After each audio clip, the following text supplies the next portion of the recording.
Now, we know there's a lot of rubbish going around with Alex Palou right now, and his somewhat questionable uh, contract talks with Chip Ganassi Racing and maybe a McLaren FP deal. No one knows what's going on, but I decided today to push that aside, push all the drama to aside, and let's find out who actually is Alex Palou.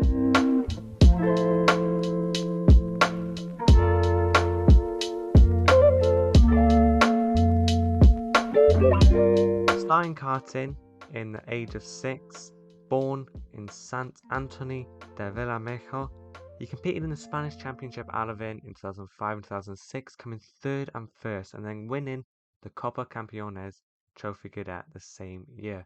He then also won the Spanish Championship KF3 in 2011, the WSK Euro Series KF3 in 2012, the Spanish Championship KF3 in the same year, and in 2013 he won the Spanish Championship KZ2 in 2013. Not a bad start for karting, I will say. He has won a good few amount there. Going into open wheeling in 2014, he started racing the Euro Formula Open for Campos Racing, pairing up with Sean Walkinshaw and Konstantin Tej. Yeah, I'm not going to try and pronounce that. Bruh. This year, they would only hold 3 winners, and that was Sandy Stuvik, Artur Janos, and our boy Alex Palou. Palou started the season at the Nürburgring with a statement of intent by getting pole and the fastest lap and the race win. Great start, but ultimately Stuvik had the better of him and would dominate the championship, with Palou and Janos taking the leftovers and in the end taking 3rd in the championship. 2015, he had a go at the GP3 series with a pretty stacked grid featuring Antonio Fuoco, Esteban Ocon, Ralph Beauchamp, and Luca Giotto. It was at this moment that he knew. So yeah, it's not that bad, right? Well, once again, he teamed up with Campos, and he did well enough as he won the final round at Yas Marina and would ultimately finish 10th ahead of his teammates. But to be fair, his only teammate that year was Zaid Ashkanani. I don't even know anymore, who finished down 24th. Then again, he is a rookie, right? So for the 2016 season, he decided to go back to the GP Series, and well, let's just say that grid was a lot worse.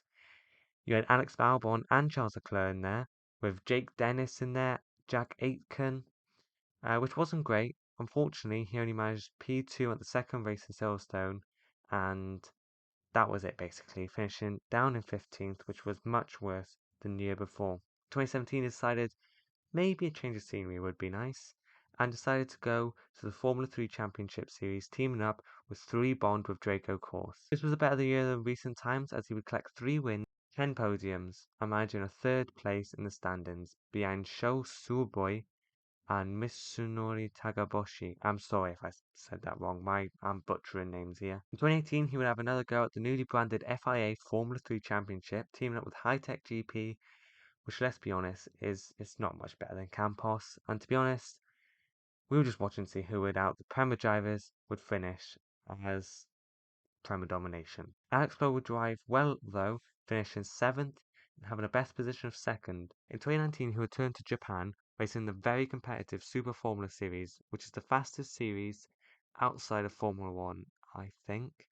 He would join TCS Nakajima Racing, partnering Tadasuke Makino. Palou would beat his teammate and managed a 1st place at Fuji Motor Speedway, collecting 26 points in total and finishing 3rd behind Naoko Yamamoto and Nick Cassidy. For 2020, he would step up and join the NTT IndyCar Series, joining the not-so-great Dale Corn Racing, and he won't have the greatest start to life in IndyCar, as he and VK would crash on lap 36, which, to be fair, wasn't actually his fault, but the rest of the season wasn't any better, as he would finish 16th behind his teammate Santino Ferrucci.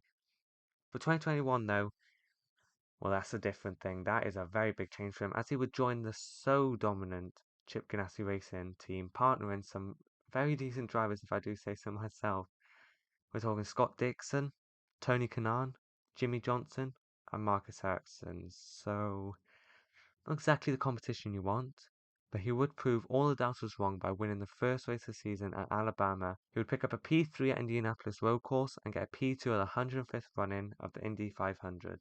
He would pick up a P3 at Detroit and then a P1 at Road America, and another P3 at Mid-Ohio.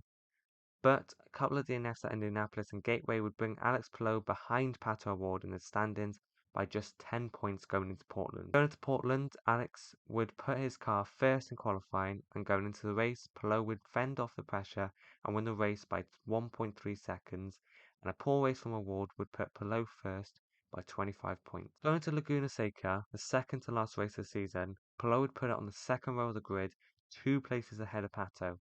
The green flag drops.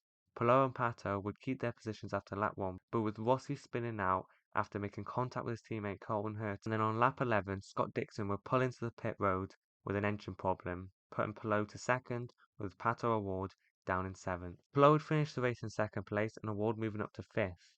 Going into the final race of the season at Long Beach, Palou would have a hefty 35-point advantage to O'Ward. All he had to do was finish the race 12th or 13th and had led a lap, and then he would be the first Spanish IndyCar champion.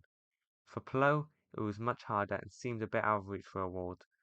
In qualifying, Palou made her life a little bit difficult by finishing 10th place behind Pato in 8th.